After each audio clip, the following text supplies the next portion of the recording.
companhia. Eu já tenho a melhor companhia do mundo. Você... Duda, sua mãe já sabe, não? Minha mãe, quando é pra descobrir coisa, ouve tal que não foi dito. Oi, mãe. Tia Rita, tudo bem? Que carinhas são essas?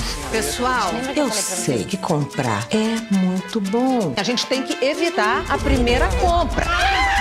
Quando você vê, você tá parcelando uma casa em Iguaba Grande. Onde fica a Iguaba Grande? Ai, tá linda, amiga. Ai, eu não acredito. Ganhei uma bolsa de estudos numa universidade irada em Chicago. O quê? Eu não tô preparada pra ficar sem a minha filha cedo assim. É uma criança? Mas eu achei que ela tivesse 18. O que a gente sabe da vida com 18 anos, Otávio? Mãe, você é um partidão. Toda trabalhada no equilíbrio. Sabia que não era só um amigo. Se você quiser, pega, pega. Mas se não quiser, desapega. Bom dia, sou Desirê Rose, por Divulga Mais TV, repórter / apresentadora. Estou hoje aqui com o Chu. Oi, Chu. Prazer, Desirê, muito obrigado. Obrigado aos espectadores do programa maravilhoso. Estamos aqui direto da Casa das Casadas, a K-Vídeo, aqui em Laranjeiras.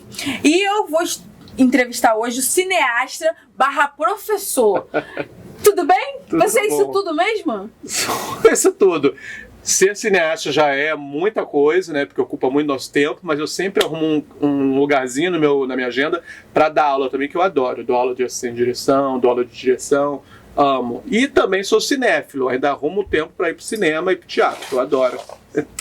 Eu fiquei sabendo, eu ia te perguntar de novidades para esse ano, mas eu fiquei sabendo que vai lançar um filme seu agora, Desapega, que tem a Maísa e a Glória Pires. Como é? Conta um pouquinho desse filme pra gente. Olha, isso mesmo, Desapega está estreando agora dia 9 de fevereiro, quinta-feira, nas salas de todo o país, e está sendo lançado numa Semana do Cinema, que é um evento promocional de várias redes de cinema, com valor de ingresso de R$10. Olha que legal. Então só não vai ao cinema quem não quer, porque está com preço bem bacana, vamos lá pegar um ar-condicionado, né, e privilegiar cinema brasileiro, né, porque os filmes brasileiros estão precisando que as pessoas retornem às salas de cinema, porque por causa da pandemia muita gente acabou ficando acomodada em casa, assiste televisão, não tem problema, mas é bom também para o cinema, principalmente prestigiar o cinema brasileiro. Esse filme Desapega eu rodei durante a pandemia, foi em 2021, né, a gente ainda estava começando com a vacina, então todo o esquema de segurança, né, de precaução em relação ao Covid foi levado em consideração, que é muito importante, estamos lidando com atores, com equipe, então graças a Deus foi 0 casos de Covid no filme. E foi um filme delicioso ter sido feito, assim, foi muito apaixonante. E como você começou a sua carreira? Olha, é meio louco, vou dizer uma coisa assim e você vai dizer, poxa, olha só, é um caminho para mim. Eu comecei como figurante. E o que acontece? Eu trabalhava em restaurante com meu pai. E meu pai queria que eu fosse médico. Só que eu não queria ser médico. Mas aquela coisa, família tradicional, meu pai, não, você vai ser médico, tá faltando médico na família. Eu falei, tá bom, você vai fazer medicina. Cheguei a passar por medicina, mas no meu sonho, meu coração, sempre estava relacionado a cinema. Porque desde criança eu gostava muito de ver filme. E eu, de alguma forma, queria muito fazer parte disso, desse universo de cinema, mas eu não fazia ideia de como fazer parte. Aí eu fui estudar cinema na UF, né? Eu descobri que tinha cinema na UF, que naquela época, em 1990, só existia lá. Hoje em dia tem curso de cinema em cada esquina, mas antigamente era só na UF. Quando eu larguei medicina para fazer cinema, meu pai quase me jogou assim, falou assim, pau da vida. Mas ele entendeu que era o que eu queria.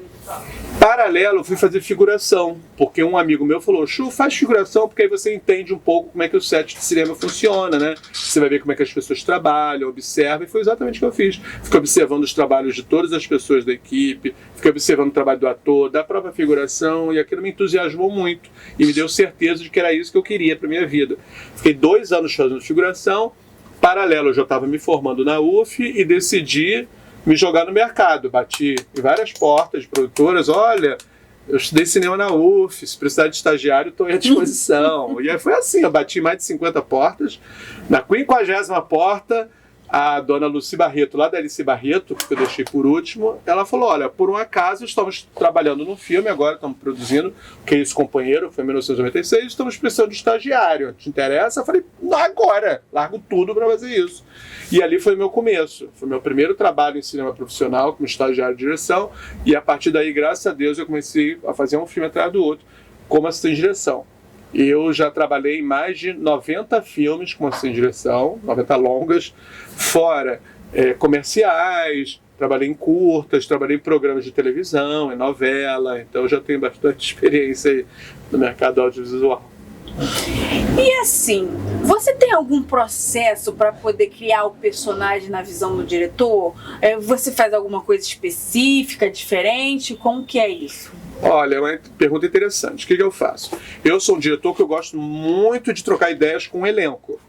Né? Eu tenho meu ponto de vista, eu leio o roteiro, eu tento absorver do roteiro todas as características dos personagens que o roteiro propõe e que eu, diretor, também crio, né? Porque todo diretor deve criar em cima daquilo que ele lê, do seu roteiro, que é a base de tudo. E aí eu tenho a minha ideia. Aí eu faço sempre umas leituras e reuniões com cada ator. Eu proponho a minha ideia sobre o personagem, mas quero ouvir também o que o ator e a atriz trazem de contribuição. Eu sempre falo para o ator e atriz, se a sua ideia for melhor que a minha, eu vou querer ator. Eu não sou maluco de dizer que eu não quero. Então eu sempre tenho esse jogo. Às vezes o ator fala, poxa, você teve uma coisa interessante que eu não captei. Então a gente faz essa troca, a gente pega o melhor dos mundos e trabalhamos o personagem. E eu sempre digo, o personagem nunca está pronto. Mesmo no dia da filmagem, pode vir baixar alguma coisa no ator ou na atriz, que vem uma coisa maravilhosa que a gente olha para o vídeo e fala assim, nossa, que coisa impressionante, porque o momento traz isso, né? A gente sempre fala que os atores, na cena, tem que viver um momento. A gente não entra pronto, não é legal entrar pronto. Quando você entra pronto em cena, você está sedimentado, engessado. Eu peço para os atores, olha, o que acontecer na hora de estar rodando a cena, deixa fluir, deixa acontecer, não se cortem. Tudo está valendo, tá? Então isso é muito importante a gente entender, viver o momento. Outra coisa muito importante, todo mundo fala, mas as pessoas não captam muito, é escutar sempre o seu colega de cena.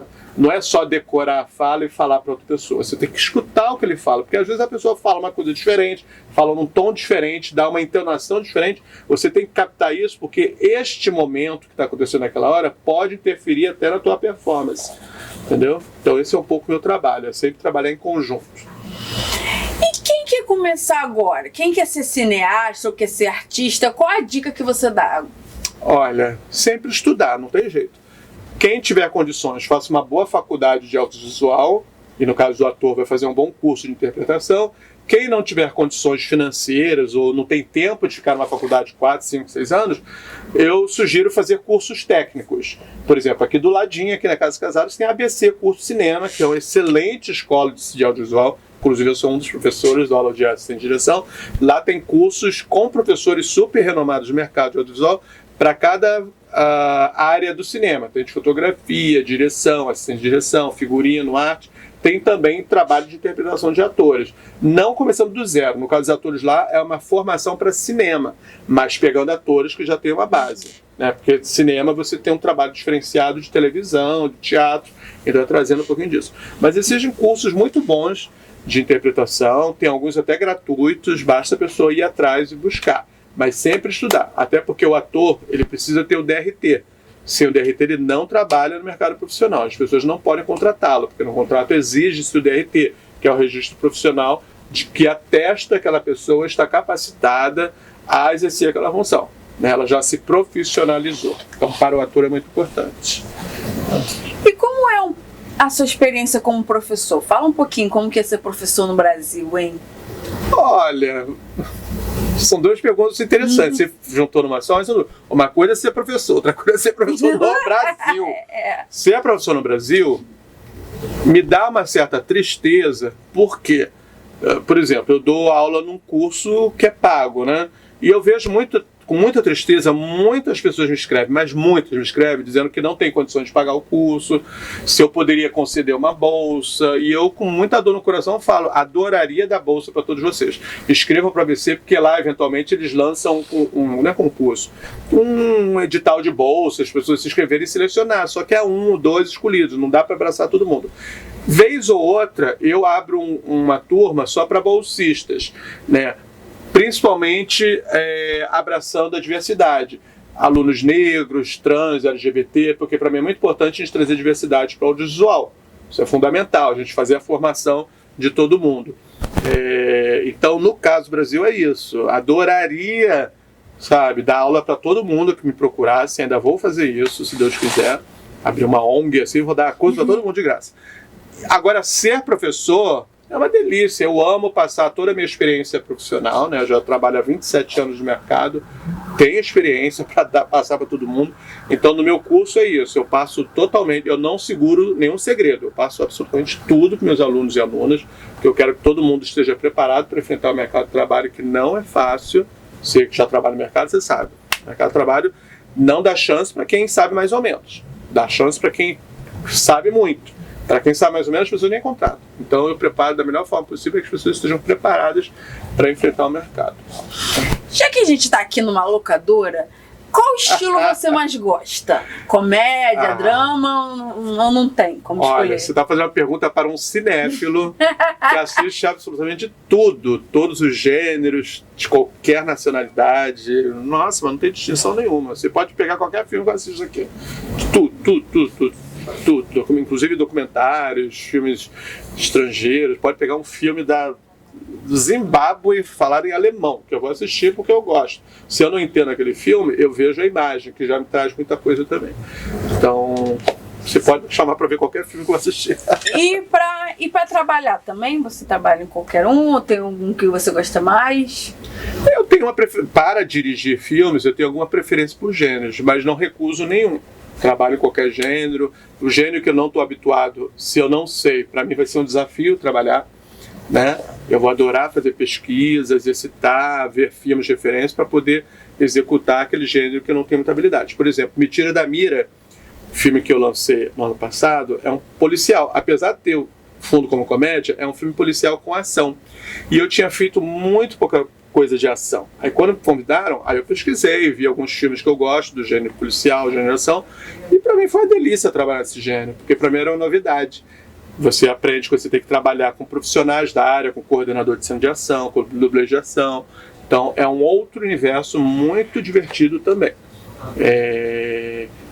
É interessante porque os produtores me convidam para dirigir comédia. Que é engraçado porque eu sou uma pessoa divertida, eu gosto de rir, não sei o que, e adoro comédia, então as pessoas vão chamar o que ele é bom de comédia. Mas eu adoro drama, tanto é que os meus curtas, eu exercito drama nos meus curtas. Eu escrevo roteiro, faço, porque eu gosto muito de drama também. Adoro terror, maior sonho agora é dirigir um filme de terror. Ganhar algum edital para poder fazer um filme de terror, que eu amo. Mas, só resumindo, é isso. Pode me chamar qualquer gênero que estamos juntos. E além do filme Desapega, o que você tem para esse ano de 2023? Quais são os seus projetos? Olha que interessante. Por causa da pandemia, acabou que juntar alguns projetos que eu já tinha filmado, acabou juntando tudo num pacote só. Então esse ano eu vou ter outros 3 filmes que vão lançar. Além de Desapega, tem outros 3 que eram para ter sido lançado antes, mas para a pandemia, né, que as salas de cinema fecharam, acabou juntando tudo nesse ano. Vai ser até curioso. Então, vou ter outros 3 filmes, também no gênero da comédia familiar, que eu acho delicioso. Então, daqui a pouco eu vou lançar um chamado De Repente Miss, com a Júlia Benite e Fabiana Carla. Depois vou ter 2 outros filmes, também comédia, Um Dia 5 Estrelas e Morando com Crush. E todos vocês estão convidados para assistir cada um desses filmes. Como que foi que você descobriu que você era artista mesmo? Qual foi o momento que você pensou assim, é isso que eu quero pro resto da minha vida? Tomou essa decisão? Olha, é interessante essa pergunta porque desde criança, em casa, eu sempre adorei ver televisão. Assistir filmes na televisão. Então eu ficava assistindo filme porque era uma coisa que me fascinava, ouvir histórias, ver os atores de TV. E como só tinha uma televisão em casa, eu ficava brigando com meu irmão porque ele queria assistir jogos de futebol. Então eu ficava aquela briga. Eu falei, não quero futebol, eu quero ver filme, então a gente ficava naquela briga.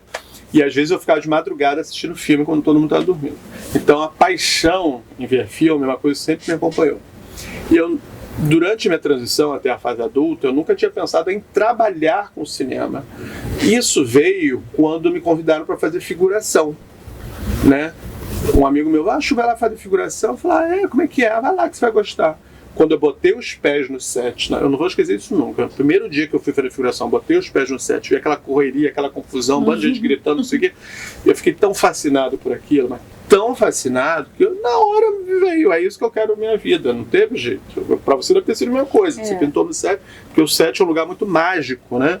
Por mais que seja estressante, por mais que pareça uma loucura pelos olhos de quem não entende aquilo, É fascinante. Você vê muita gente batalhando por um único ideal, que é fazer aquele filme acontecer. Isso é maravilhoso. Né? E o que você acha que tá faltando na nossa cultura? Tá faltando? Bom, agora mudou o governo, graças a Deus, né? Voltou o Ministério da Cultura, graças a Deus estamos com o Ministério da Cultura. O que tá faltando é maior acessibilidade. Quando eu digo acessibilidade, nesse sentido aqui. Dinheiro. Para as pessoas poderem consumir cinema, consumir teatro, porque, infelizmente, ainda é, de certa forma, como é que eu digo assim? Algo elitista. A pessoa precisa pagar para consumir o filme, para consumir uma peça de teatro. Claro que tem filmes e peças de graça. Tem não sei o quê. Mas tem aquela peça que você quer ver, tem aquele filme que você quer ver, que a pessoa não consegue pagar. Então seria legal, sei lá, alguma iniciativa de ter um dia da semana que fosse, não digo nem gratuito, mas um valor bem mais acessível, ou que promovessem sorteios, concursos, alguma coisa que a pessoa pudesse assistir. Porque eu conheço muita gente que adoraria ver determinados filmes e peças, mas não vão porque não tem condições financeiras de pagar, né? Porque infelizmente é isso. A primeira prioridade das famílias é botar comida em casa, né? E pagar as contas de casa quando consegue pagar. Então acaba que essa área cultural fica em quinto plano, estou falando em segundo, em quinto. Porque é pagar conta, pagar comida, pagar isso, pagar aquilo, e quando sobra alguma é a cultura que vem. Então eu agradeço muito, todo mundo tem a iniciativa de fazer projetos gratuitos para a população, que com certeza são sempre muito bem frequentados, né? Tudo lota, porque é o resultado disso, né? Que as pessoas querem consumir cultura. Mas como nós trabalhamos com audiovisual, quanto mais acesso as pessoas puderem ter, nossa, vai ser muito melhor. Qual foi o primeiro filme que você assinou a direção sozinho? Como longa-metragem, foi chamado Ninguém Entra e Ninguém Sai. Foi lançado em 2017, que é um filme baseado num conto do Luiz Fernando Veríssimo. Foi uma delícia para mim. Tudo certo com reserva? Tudo conforme o protocolo. Vossa Excelência, o de sempre? Isso, doutora, peraí. Bem-vindo. Quarto, por favor. Tadinha, primeira vez, tem pânico. Essa suíte aqui, será que não rola um descontinho, não? Olha, econômica aqui, só o Pequeno Príncipe. Tá me estranhando?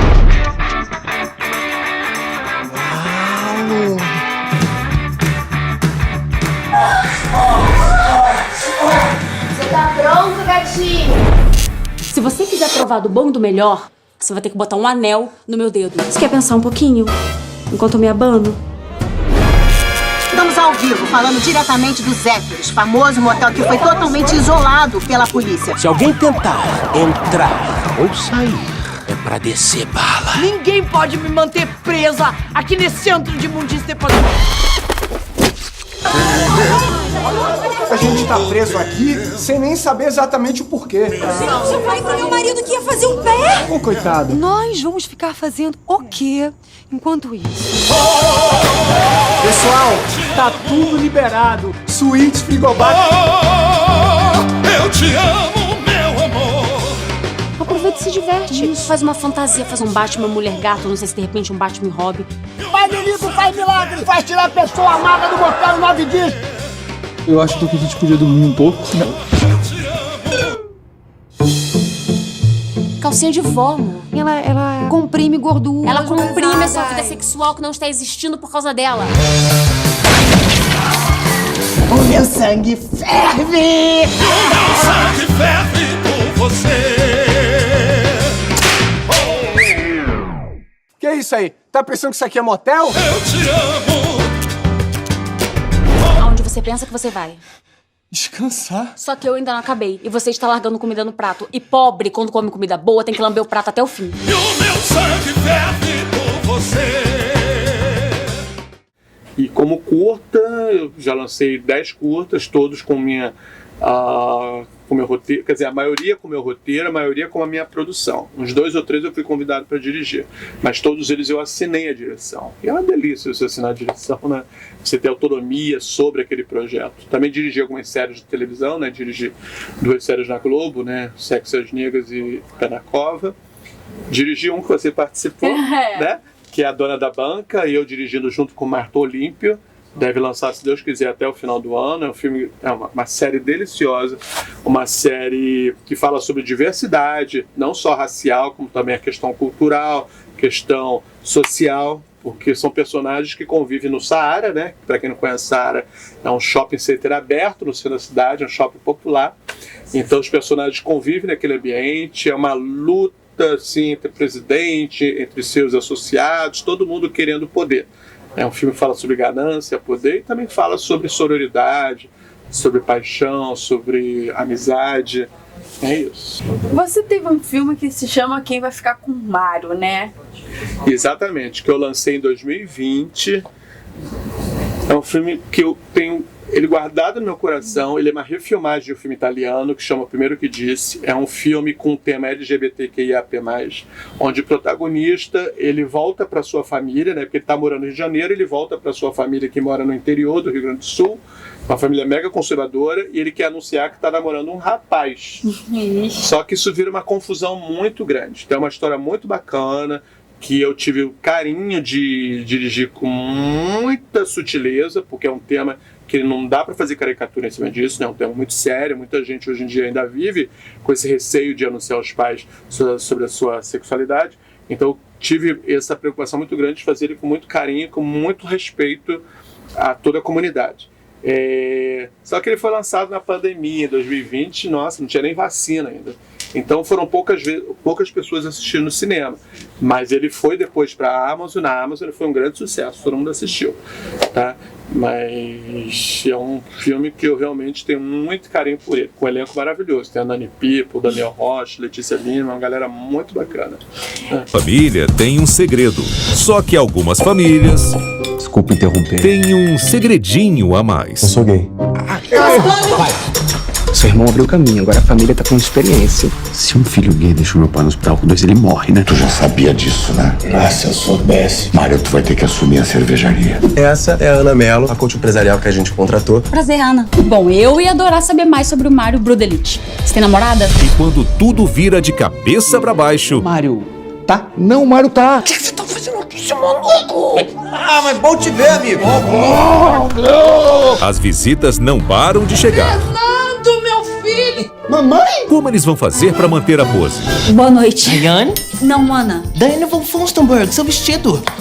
Minha namorada tem um desse. Quem vai ficar com Mário? Vocês são chegados numa linguiça? Ah, linguiça eu adoro. Que beleza, hein? Mário parou, não? Não, eu adoro. E como foi a aceitação do público LGBT?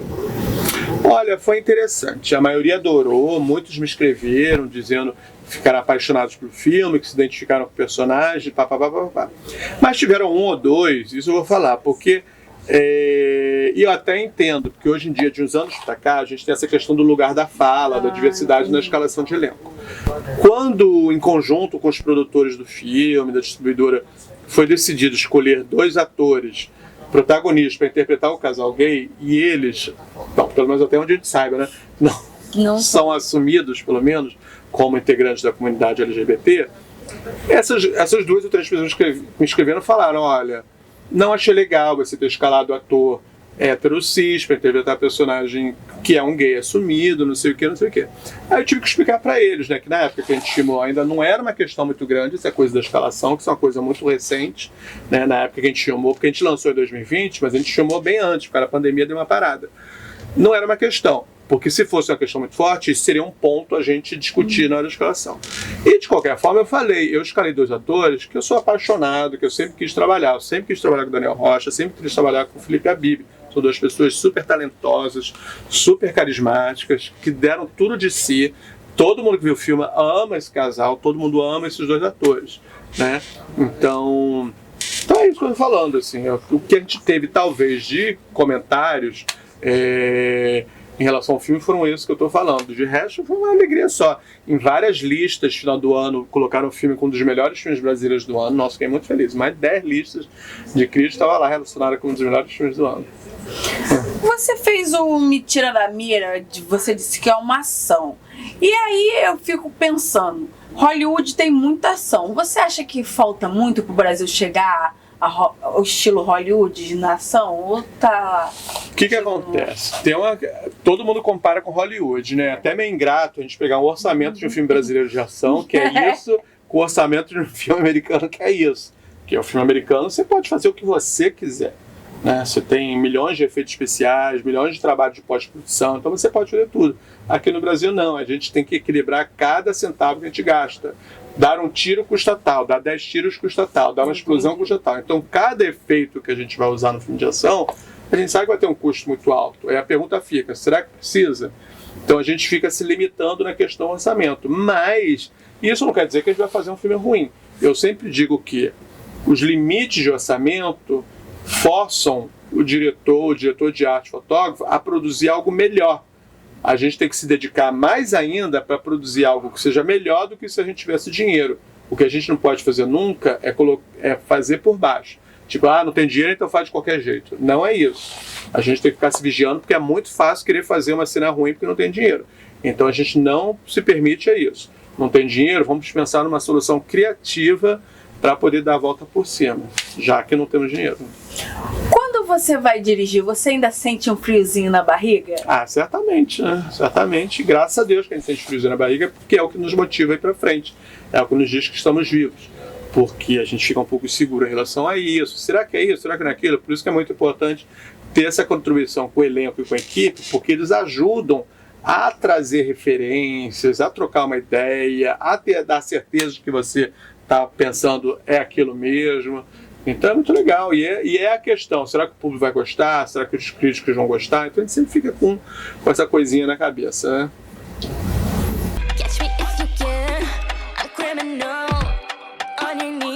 Mais pra lá! Aonde? Onde o quê? A ladra. Você pensa que vai investigar a morte dela por conta própria. A gente pode ser uma dupla. Compreendi. Gostei do rapaz ali, hein? Podia ser meu filho, sabia? Bem-vinda à Clínica Bianchini de Reequilíbrio Energético. Você acha que tem uma droga no chá? Ideias boas. Surprise! Sou muito famosa, muito importante, sou muito rica. Cala a boca! Até o sotaque eu já perdi agora! Vocês são uma gêmea. Você é uma pessoa desequilibrada, tá? Por isso que você foi cancelada. Você compreendeu tudo. Nós compreendamos. Vós compreendeis. Eles compreenderão.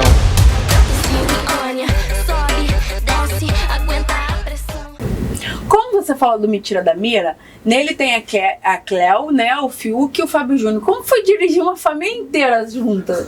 Foi uma alegria. Quando o produtor falou assim, Chuva, te chama para dirigir esse filme, agora eu vou te dizer, você vai ter a responsabilidade de dirigir pela primeira vez juntos numa produção Cleo, Fiuk e Fábio Júnior. Quando ele me falou isso, eu falei, meu Deus, mas é uma responsabilidade muito grande.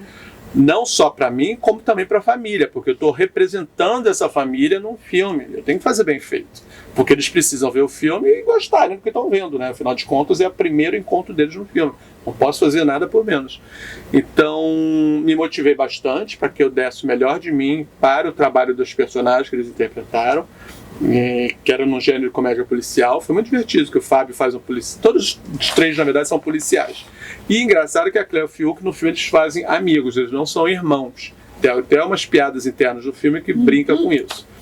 E, então, para mim, foi uma felicidade muito grande. E eu falei, quando eu encontrei o Fábio Júnior a primeira vez, falei para ele, Fábio, eu vou puxar teu saco, eu preciso... Eu sei que todo mundo fala isso, mas eu sou seu grande fã. Não só como cantor, como ator também. Quando eu vi Bye Bye Brasil, foi um dos filmes da minha vida. Eu amo Bye Bye Brasil. Eu falei pra ele, você gosta mesmo? Eu falei, eu amo o filme, você tá um trabalho extraordinário. Aí ele me agradeceu, mas eu tive que falar pra ele. E além dos três, eu também dirigi um Desapega a Glória Pires. Então foi uma delícia trabalhar com todo esse universo da família. E eu não sei se eu fui o único diretor a dirigir todos os 4. Mas foi uma honra muito grande ter dirigido, com certeza. A Glória, nossa, uma aula. A Glória é uma aula de tudo, de interpretação, de relação com a equipe, com o elenco. Nossa, extraordinário. E aí? Eu queria saber como que foi a relação, se você teve muito apoio na sua carreira, se você não teve, como foi isso, como você lidou com isso? Olha, no início eu tive 0 apoio. Tanto da minha família, meu pai, tipo, eu acho que ele reza, tadinho do meu pai, que Deus o tenha. Eu acho que meu pai não dava apoio. Meu pai, de certa forma, eu acredito que ele devia estar pensando assim. Ele nunca falou isso, tá? Eu imagino. Ele está pensando, tomara que não dê certo, ele volte a fazer medicina. Mas como eu estava muito focado e queria fazer audiovisual, eu não larguei o osso. Então não tive apoio de ninguém para fazer cinema. Por quê? Quando eu estudei cinema no início dos anos 90, só para você se situar na questão da época, culturalmente, politicamente, o que estava acontecendo na época? A gente estava no governo Collor e o Collor tinha acabado com a Embrafilme, né, que era a empresa brasileira de cinema que produzia os grandes filmes brasileiros. Acabou, então o cinema brasileiro morreu, não se produzia mais nada. Eram poucos filmes que eram lançados, filmes de produções independentes. Então, quando eu resolvi fazer cinema, a maioria das pessoas falou: Chu, como é que você vai fazer cinema se não existe mais cinema? O cinema tinha morrido, mas eu falei, eu vou fazer porque é o que eu quero. Né? Independente de ser cinema ou não. Vamos ver o que acontece depois. Então, tudo conspirava para que não desse certo. Do lado da minha família, do lado do governo, porque não existia mais cinema. Mas eu falei, não vou desistir. E graças a Deus, pela minha perseverança, que eu estou aqui hoje. Né? Eu nunca fui uma pessoa a desistir das coisas que eu acredito que eu quero. Né? Hoje em dia, é interessante que hoje em dia inverter um pouco o papel. Né? Hoje em dia eu dou apoio a muita gente que me agradece por eu ter estimulado elas a fazer cinema. Tem muita gente que me escreve e fala assim, Chu, você acha que vale a pena fazer cinema? Dá para viver de cinema? A gente vai ser feliz com o cinema? Eu converso um pouco com a pessoa e se eu sinto que é o que ela quer fazer, se eu sinto nela aquela mesma paixão que eu tive, eu falo, vai com tudo. Porque se você acredita em você e você quer, você vai com tudo. Porque é uma frase clichê, mas é verdade. A gente tem que fazer o que o coração manda. Né? A gente não pode fazer algo por causa disso, por causa daquilo. Tem que fazer aquilo que a gente acredita, que a gente acha que vai nos botar para frente, porque a vida é essa, né? A vida é uma só, né? Depois não adianta ficar reclamando. Chega lá, por que eu não fiz isso? Né? Você dirige série também, né? Porque A Dona da Banca, que eu fiz parte lá com você, é uma série. Como é isso? É muito diferente cinema de série ou não? É diferente, porque pelo menos pra mim, tá? Não tô falando de uma forma geral não, cada um pensa de um jeito. Pra mim, como diretor, quando eu trabalho com filme, eu trabalho com um jeito, quando eu trabalho com série, eu trabalho com outro. O que quer dizer trabalhar de um jeito diferente? Questão de imagem, né? Quando você faz um filme de cinema, eu penso na tela grande do cinema, então eu penso sempre em enquadrar, posicionar a câmera, marcar os atores, sempre de uma forma cinematográfica para ocupar a tela do cinema inteira, né? Porque para mim cinema é isso, é a grandiosidade da tela. Então eu penso dessa forma até em termos de decupagem. Decupagem são os cortes, planos, etc. Então são planos não tão curtos como eu faço na televisão. Na televisão você tem que fazer uma edição mais dinâmica, planos mais curtos, senão o espectador fica lá dormindo. Então tem uma diferença de linguagem. Na televisão também, como a gente não tem muito tempo, é tudo corrido para ontem, então a gente tem que fazer mais, vambora. Então não quero dizer que eu faça menos na TV. É um outro olhar diferenciado, porque a TV, tela pequena, hoje em dia então celular, né? Porque se entra no metrô, tá todo mundo assistindo filme pelo celular. Então eu tenho que pensar assim, que a televisão ou o celular, eu tenho que enquadrar para aquilo. Porque se eu enquadrar como se fosse uma tela de cinema, um plano geral com a pessoa aqui, no celular a pessoa não vai ver ninguém ali, né? Então são olhares diferenciados em relação à plataforma. Isso é importante a gente entender. Né? Até o ritmo, a edição é diferenciado. Você disse que é roteirista também. Como é que é o seu processo de criação? Olha, o Desapega, por exemplo, o argumento é meu. E eu escrevi a ideia, baseado um pouco na minha pessoa, porque eu sou um consumista, eu estou olhando esses DVDs, estou doido para comprar todos esses para levar para casa, mas eu estou me segurando aqui. Então, em cima disso, eu resolvi escrever essa história, escrevi o argumento. Porque eu não sou bom em diálogos, então eu desenvolvi a história, chamei um amigo meu, Leandro Matos, que é roteirista, para desenvolver a história com diálogos e tudo mais, e teve uma contribuição da Glória Pires também no roteiro, foi um processo muito legal.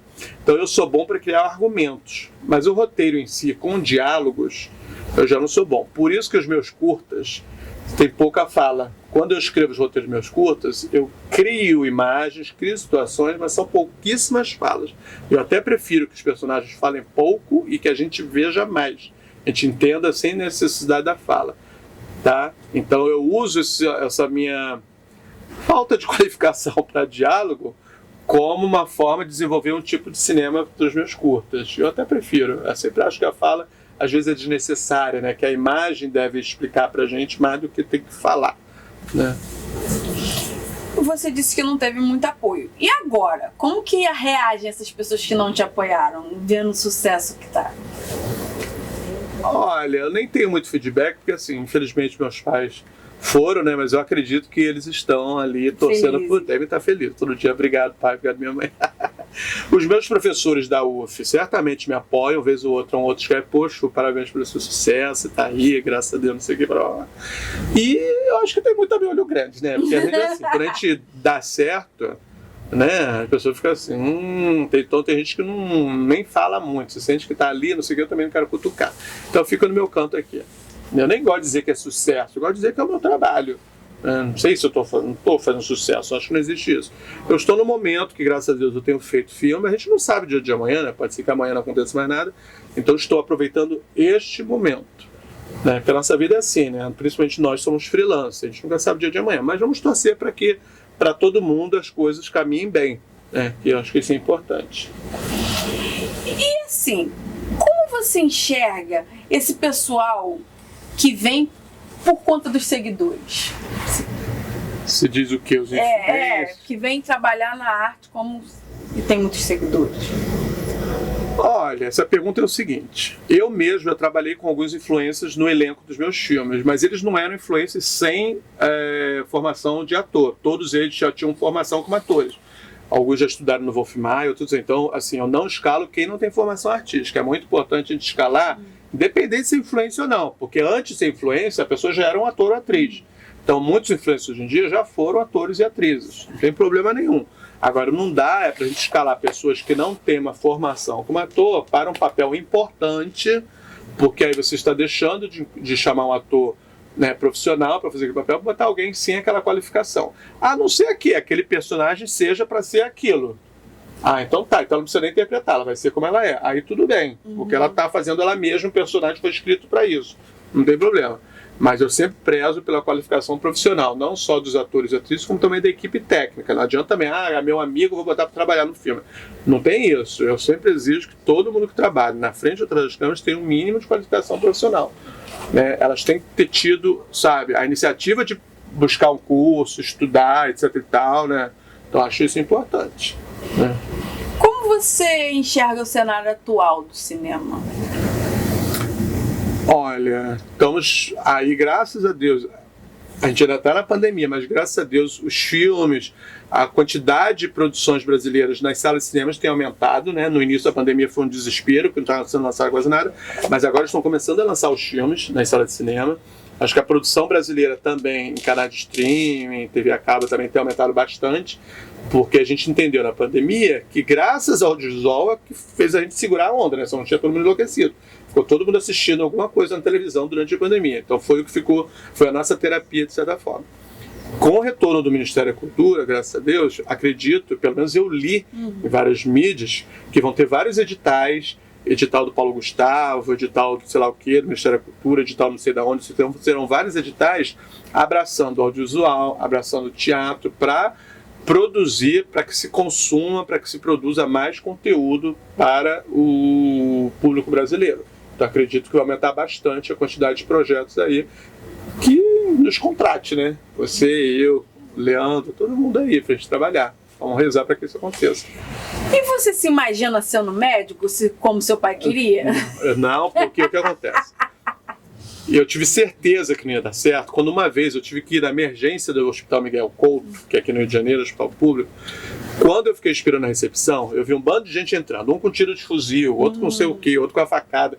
E eu vi uns negócios muito doidos lá, eu falei assim, gente, não tem como ser médico. Só de olhar eu já estou tendo um troço, o sangue escorrendo, não sei o quê. Eu falei, não vai dar certo, porque eu tenho uma certa coisa com sangue, com ferida, assim. De mim, eu já vi meio assim, imagina de outra pessoa, eu fico nervoso. Então, assim, isso me deu a certeza que não ia dar certo. Que é graças a Deus que eu não virei médico, senão eu acho que eu teria matado não sei quantos na mesa de operação, eu acho que não ia dar certo. E pior que meu pai falava, meu pai, tadinho, é muito um amor ele sempre falava que eu ia dar certo com o médico, porque ele ficou comparando o tamanho do meu dedo, que ele falava que quem tem um dedo comprido é bom para ser cirurgião, né, para poder anunciar. Ele sempre falou isso para mim. Eu falei, será que é isso mesmo? Então essa é a ideia que meu pai tinha. Você tem um sonho de, como diretor, fazer algum filme assim que você lembre assim para poder falar com a gente? Olha, até falei antes, eu tenho um sonho enorme de fazer um filme de terror. Eu adoro terror, adoro. Daqueles bem doido, aqui de cortar a cabeça, não sei o que, adoro fazer filme de terror. Espero que algum dia eu consiga fazer um filme de terror.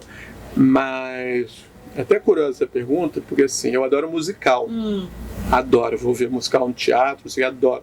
Todos os meus filmes, mesmo que no roteiro não tenha escrito uma cena de musical, eu coloco uma cena de musical. Só como uma referência, uma homenagem. É um gênero que eu amo muito também. Mas o que está na minha crista aqui é um filme de terror. Eu quero muito. Você gosta de terror? Eu tenho medo. Mas o filme de terror é pra isso mesmo, pra deixar você sem dormir 2 dias. Eu amo filme de terror. Viu? Então você vai assistir. Mas eu acho que o filme de terror tem essa função, né, de provocar isso na gente, deixar a gente ficar sem dormir. Se você diz, eu fiquei sem dormir vendo o filme e tal, eu falo, quero ver esse filme. Então, você agora tá com esse seu filme novo, Desapega. Eu queria que você convidasse o pessoal lá de casa para assistir. Pessoal, olha, vou falar de coração aberto. O filme Desapega vai estrear agora dia 9 de fevereiro. Tá uma delícia o filme. Tem um elenco muito bacana. Glória Pires, Maísa, Marcos Pasquim, Poli Marinho, Wagner Santisteban, Malu Vale. É uma galera incrível. É um filme que une gêneros. Tem comédia, tem romance, tem um pouquinho de drama familiar. Vocês vão amar. É um filme para toda a família, sem restrição de censura. Podem levar quem vocês quiserem na família. Tenho certeza que todo mundo vai sair do filme assim, de mãozinhas dadas e se amando, porque o filme fala sobre isso, sobre a gente amar quem está próximo da gente. E é interessante que esse filme Desapega era para eu ter rodado antes da pandemia, mas aí não deu, a gente filmou na pandemia. E para mim, rodar esse filme na pandemia, ele me trouxe um outro contexto, ele me trouxe uma outra leitura. Porque o tema Desapega do filme é a gente tem que se desapegar das coisas desnecessárias da nossa vida e nos prender ao que realmente interessa.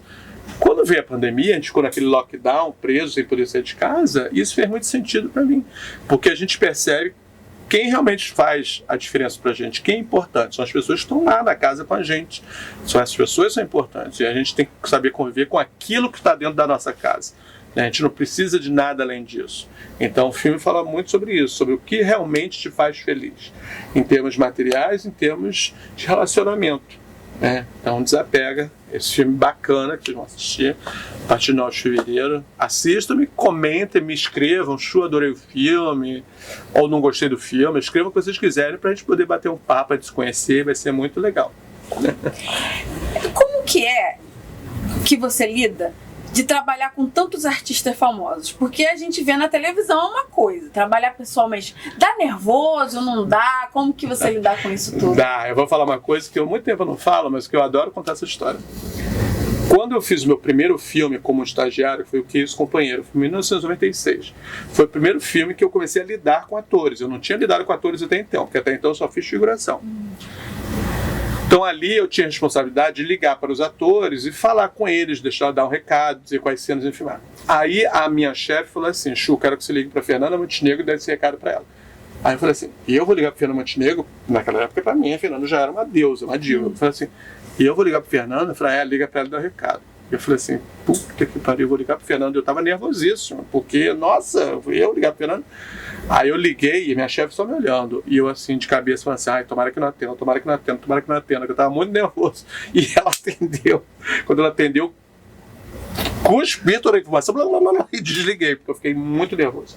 O que eu quero dizer com isso? Ainda hoje, os atores intimidam o diretor. Não intimidar tipo, você não sabe o que faz, não é isso. Eles vêm com uma presença, com uma aura, porque os atores são mágicos, eles vêm com uma aura que o diretor vê, fica assim, nossa, né, quase uma entidade. Então eu tenho esse olhar sobre os atores, obviamente que atores assim, de longa carreira, como a Glória Pires, Vera Fischer que eu dirigi, Marília Pêra também que eu só dirigi, trazem ainda mais essa efervescência, porque além de ter essa aura mágica, tem uma responsabilidade muito grande de dirigir uma pessoa que já trabalhou com grandes diretores. Eu não posso ser um que vai ficar lá no final da fila. Eu quero ser considerado diretor que fez um bom trabalho com essa atriz ou ator. Então, não quero fazer por menos. As pessoas já passaram por todos os grandes diretores. Então, é uma responsabilidade muito grande, sim. Tá? Então, por isso que me faz estudar mais, conversar mais com o ator e com a atriz para poder chegar num nível de qualidade que a atriz ou o ator se sintam satisfeitos, que eu me sinta satisfeito, que o público se sinta satisfeito. Infelizmente, nós estamos chegando ao final, mas antes, poxa, né? Mas antes eu queria que você deixasse uma dica pro pessoal que tá assistindo. O que você quer falar? Qualquer coisa que você queira falar, uma dica. Gente, o que move um país e a população é a cultura, é a arte. Então vamos consumir, eu sei que muitos de vocês adoram cultura, adoram arte, talvez falte a oportunidade, mas se Deus quiser, agora que o Ministério da Cultura, tudo vai mudar. Vão ter muitos projetos bacanas, muitos editais bacanas para a gente escrever projeto, para a gente poder assistir. Então vamos nessa, vamos fazer esse país levantar novamente e vamos consumir cultura e arte. É isso aí, gente. Não esqueça de curtir, compartilhar, espalha para geral essa entrevista e até a próxima. Tchau!